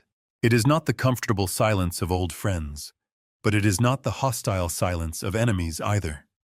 It is the silence of two people testing the ice to see if it will hold. I heard you are working, I say. She nods. Yeah. I am a shift manager at a diner on the west side. It is not glamorous. I spend 8 hours a day on my feet dealing with customers who complain that their eggs are too cold or their coffee is too weak. My back hurts every night. Good, I say. She laughs a short, dry sound. Yeah, it is good. I mean, it is terrible, but it is good. I paid off the first credit card last week, using my own money. Money I earned. I look at her hands. Her fingernails are short and unpainted. And the apartment, I ask. Gone, she says. I sold the furniture to cover the lease break fee like you said. I am renting a studio apartment near the diner. It is the size of a shoebox, and the radiator clanks all night, but the rent is paid through next month. She looks down at her sneakers. Jean-Luc called me, she says softly. A month ago. He said he found a new investor. He wanted me to come back. He said we could try again. I feel a spike of tension in my chest, and I ask. I told him to go to hell, she says, looking up at me. I told him I am done with fantasies. I told him I would rather serve pancakes for the rest of my life than spend one more minute pretending to be someone I am not. I let out a breath. The tension releases. I am proud of you, Madison, I say. Her eyes fill with tears. She tries to blink them back, but one escapes and rolls down her cheek. Dad, she says, her voice trembling. I am so sorry. I know I said it before, but I mean it now. I am sorry I lied about you. I am sorry I said you were dead. I was so ashamed of where I came from, because I felt small inside. I thought if I painted over my life with gold paint, nobody would see the cracks. But I just ended up rotting from the inside out. She reaches for an orange from the bag and starts to peel it. Her hands are shaking slightly. You were right to leave me there, she says. If you had bailed me out, I would still be lying. I would still be drowning. That ticket home was the hardest thing anyone has ever given me, but it was the only thing that could have saved me. She hands me a segment of the orange. I take it and eat it. It is sweet and tart. I am not going to pay your debts, Madison, I say. I am not going to buy you a house. I am not going to make it easy for you. I know, she says. I do not want you to. I want to do it myself, but maybe sometime we could just have dinner. Not at a fancy place. Just here, or at my place. I make a pretty good grilled cheese now. I smile. I would like that, I say. We sit there for a long time peeling oranges and watching the sun go down. We talk about small things, the weather, the cubs, the way the leaves are turning color. We do not talk about the money or the wedding or the humiliation. We have already said everything that needed to be said about that. Now we are just building, laying one brick at a time. Sarah comes back out with a tray of sandwiches. Madison stands up and helps her set the table. I watch them interacting. There is respect there. Madison is helping not because she wants something, but because she is a guest, and that is what you do. Later, after Madison leaves, driving away in her beat-up car to go to her small apartment and her hard job, I stay on the porch. Sarah sits next to me and takes my hand. "You did good, Harrison," she says. I look at the empty orange peels on the table. "You know, Sarah," I say, "I lost $150,000 on that wedding. The deposit on the chateau, the cancellations, the flights, the fees. It is gone. I burned it." "Does it bother you?" she asks. I think about it. I think about the years of work that money represented. I think about the concrete I poured and the winters I endured to earn it. "No," I say. "It does not bother me." I look at the driveway where my daughter just drove away, not as a princess, not as a fake heiress, but as a woman with dignity and a job. That $150,000 was not a loss, I say. It was an investment. It was the most expensive education I ever paid for, but it worked. It bought my daughter back. It bought her soul back from the pawn shop she had sold it to. I look up at the sky. The stars are coming out over Chicago. The same stars that are shining over Paris. Somewhere in France, Jean-Luc is probably running from a debt collector or looking for the next victim. He is still trapped in the lie. But we are free. Madison is free from the delusion, and I am free from the burden of being used. I squeeze Sarah's hand. "I am ready for dinner," I say. We walk inside and I close the door, leaving the cold night behind. The house is warm. It smells of oranges and old wood. It feels like a home. And for the first time in a very long time, I know that everything is going to be okay, because the foundation is solid again. And on a solid foundation, you can build anything. I learned the hard way that you cannot buy character, and you certainly cannot buy respect. For years, I thought being a good father meant removing every obstacle from my daughter's path, but I was wrong. By giving her everything, I robbed her of the struggle that builds true strength. When I cut the financial cord, I thought I was losing her forever, but I was actually saving her life. True love isn't about enabling comfortable lies. It is about having the courage to force the painful truth. The best inheritance I can leave Madison isn't a trust fund or a title. It is the knowledge that she is strong enough to stand on her own 2 feet without my wallet as a crutch. Looking back now, I don't tell this family story with pride. I tell it as a warning. Don't be like me. Don't believe that love means endless sacrifice without limits. I thought being a good father meant fixing every problem with money. I was wrong. All I did was teach my child that my value was measured in dollars, not dignity. This family story cost me years of silence, shame, and regret, but it also gave me clarity. If there's one thing I've learned, it's this: set boundaries early. Love your children deeply, but don't let love turn into permission for disrespect. Even dad revenge isn't about punishment, it's about truth. Real dad revenge isn't loud or cruel. It's the quiet moment when you finally say no and mean it. There were nights I asked God why this had to happen. I questioned God when my own child erased me from her life, and in the end, it was God who reminded me that correction is sometimes the highest form of love. Truth hurts, but lies destroy. This family story only healed once the lies were exposed.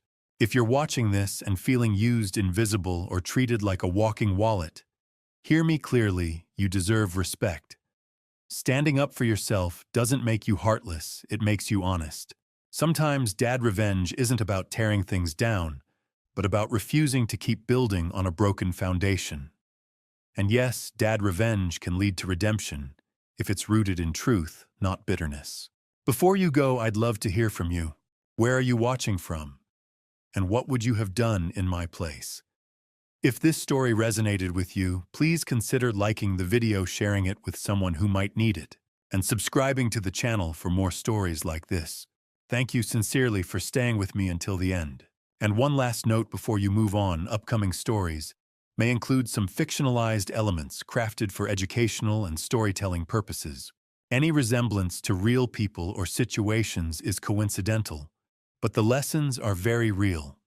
If this type of content isn't for you, feel free to exit and choose something that better fits your space.